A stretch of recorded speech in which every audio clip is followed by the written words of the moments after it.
Today I want to tell you 3 stories from my life. That is it. Nothing fancy, just 3 stories. Story 1, connecting the dots. The first story is about connecting the dots. I dropped out of Reed College after the first 6 months. But then I stayed sleeping on floors, eating cheap, going nowhere for about 18 more months before I finally walked away completely. Why did I drop out? Let me go back even further. Before I was born, my biological mother was a young graduate student. Unmarried, no plan. She made the difficult decision to give me up for adoption, but she had one condition. She wanted me placed with college graduates. Everything was arranged. A lawyer and his wife were said to take me home. But the moment I arrived, they changed their minds. They wanted a girl, so my parents, who had been sitting on a waiting list, waiting, got a phone call in the middle of the night. We have a baby boy. Do you want him? They said yes without hesitation. When my biological mother found out that my adoptive mother had never finished college and my father had never even completed high school, she refused to sign the final papers. She held firm for months. She only agreed when my parents made her a promise that one day I would go to university. That promise became the foundation of my life. 17 years later, I walked into a university, but I had chosen naively. A school that cost nearly as much as Stanford. My parents had spent their entire working lives. Every cent they had went toward my tuition. And 6 months in sitting in classes I didn't care about, I couldn't answer the most basic question. What do I actually want to do with my life? I had no idea. And I could see clearly that the university wasn't going to answer that question for me. It was just going to drain my family's savings while I wandered in confusion. So I made the decision to leave, to trust that things would somehow work out. Was I scared? Absolutely. Looking back now, it was one of the best decisions I ever made. The moment I dropped out, everything shifted. I stopped sitting in lectures that bored me to death. I started showing up to classes that genuinely fascinated me. I had no pressure, no grades, no schedule. Just curiosity. Life wasn't comfortable, I'll tell you that. I had no room. I slept on the floor in my friends' dormitory rooms. I collected empty Coca-Cola bottles, 5 cents each, just to afford food. I walked 7 miles across town once a week to get a proper meal at a Hare Krishna temple. And I loved it because I was free. No. Here is where it gets interesting. And this is the part most people miss. Reed College at that time had perhaps the finest calligraphy program in the entire country. Every poster on campus, every label on every drawer, every handwritten sign, all beautifully crafted because I dropped out and had no required courses to attend. I wandered into the calligraphy class just out of pure interest. I learned about serif and sans serif typefaces. I learned how spacing between different letter combinations changes the feel of a word. I learned what separates beautiful typography from ordinary text. It was artistic, historical, subtle in ways that pure science cannot touch. Did it have any practical use at a time? Zero. None? Absolutely nothing. But 10 years later, when we were building the first Macintosh computer, everything I had learned in that one class came flooding back. We designed it all into the Mac. It became the first personal computer with genuinely beautiful typography, multiple typefaces, proportional spacing, elegance that had never existed in a machine before. And because Windows eventually copied what Apple built. That one calligraphy class ended up shaping how every personal computer in the world displays text today. If I hadn't dropped out, I never would have wandered into that class. If I hadn't wandered into that class, the Mac never gets that beautiful typography. And if the Mac never gets it, nobody does, you cannot connect the dots looking forward. I want to be very clear about that. It is impossible. But looking backward, 10 years later, the connections are always obvious. So you have to trust that the dots will connect somewhere down the road. Trust your gut. Trust the path. Trust something. Call it instinct. Fate, karma, God, the universe. Whatever word fits your worldview, but trust it. That trust has never let me down. And it has made all the difference. Story 2. Love and loss. The second story is about love and loss. I was lucky. I knew what I wanted to do with my life while I was still young. And I started Apple in my parents' garage when I was 20 years old. We worked like people who had nothing to lose because we didn't. And in 10 years, we went from 2 guys in a garage to a $2 billion company with over 4,000 employees. Just before I turned 30, we had launched what I believed was our greatest creation, the Macintosh. And then they fired me. No.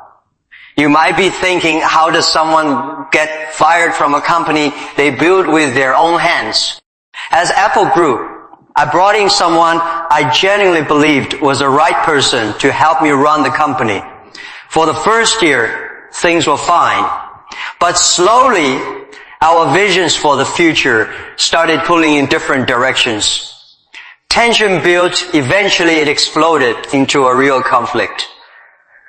And when that moment came, the board sided with him at 30 years old, publicly, loudly, humiliatingly out everything I had spent my entire adult life building. Gone. The thing that had given my days meaning and my nights purpose. Taken. I didn't know what to do with myself for months. I felt like I had let down an entire generation of entrepreneurs who had believed in me. I felt like I had dropped the baton mid-race. I sat down with David Packard and Bob Noyce, legends of Silicon Valley, and tried to apologize. I was embarrassed.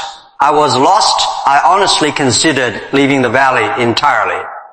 And never looking back. But then, slowly, not quickly, slowly, something started to clear.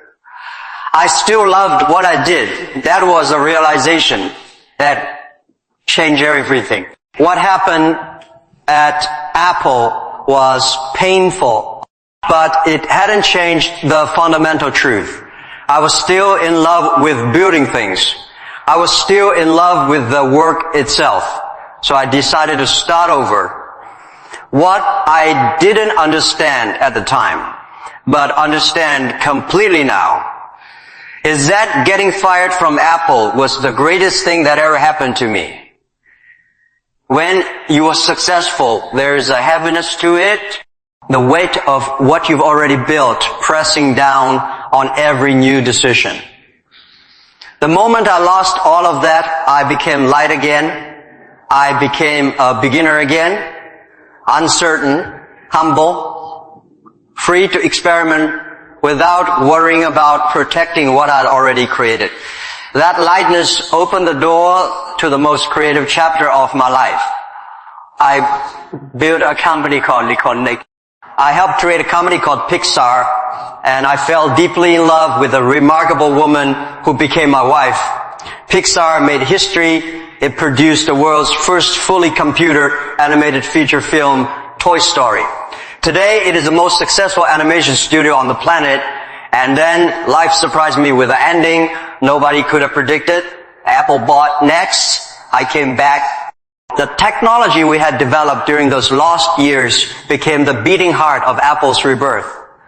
Lauren and I built a beautiful family. None of that, not one single piece of it, would have happened if I had stayed at Apple. The firing that felt like destruction was actually the beginning of something far greater. Sometimes life hits you across the face with a brick. Hard. Without warning. Without apology. Don't lose faith. I am completely convinced that the only thing that kept me moving forward was that I loved what I was doing. That love was not optional. It was the engine. You have to find what you love. This is true for your career. It is equally true for the people you choose to share your life with. Your work is going to consume a massive portion of your time on this earth. The only way to feel genuinely satisfied with that time is to do work you believe matters. And the only way to do work that truly matters is to love what you are doing. If you haven't found it yet, keep looking. Don't compromise. Don't settle because it feels safe or because someone told you it was a practical choice. And when it comes to the people you love, you know real love, real partnership, it grows stronger with time, not weaker. It improves like a fine craft. Keep searching until you find both. Don't stop. Story 3. Death. The third story is about death. When I was 17 years old, I read a line somewhere that went something like this. If you live every day as if it were your last, one day you'll certainly be right. It hit me like cold water to the face. And from that moment, for the past 33 years, I have stood in front of a mirror every single morning and asked myself one question. If today were the last day of my life, would I still want to do what I am about to go do? When the answer is no, for too many days in a row, I know something has to change. Remembering that I will die is the most powerful tool I have ever discovered for making the big decisions in life. Here is why almost everything falls away in the presence of death. Other people's expectations, gone. Pride, gone. Fear of embarrassment, fear of failure, fear of what someone might think. All of it evaporates. What remains is only what actually matters. When you remember that you are going to die, the question, what do I have to lose, becomes almost meaningless. You are already standing with nothing to protect. There's no reason, not a single logical reason, to hold back from following what your heart is telling you. Nobody wants to die. I want to be honest about that. Even people who believe in heaven, who are certain something beautiful waits on the other side, they still don't rush toward the exit.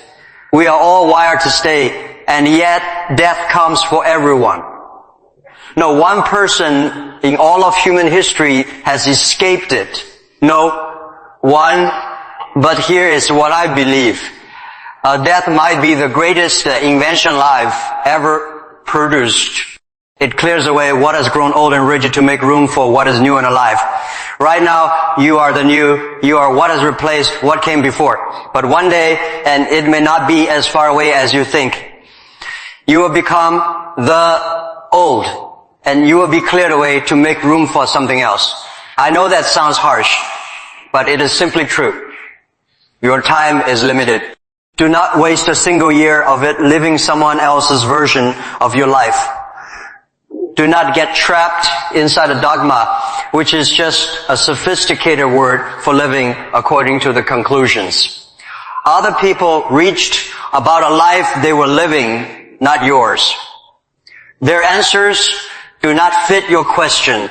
Do not let the noise of other people's opinions slowly drown out the quiet voice inside you that actually knows where you are supposed to go. That voice is small. The noise is loud. You have to protect the voice. And above everything else, have the courage to follow your heart and your instincts. Deep down, they already know what you are meant to become. Everything else is just distraction. Stay hungry. Stay foolish.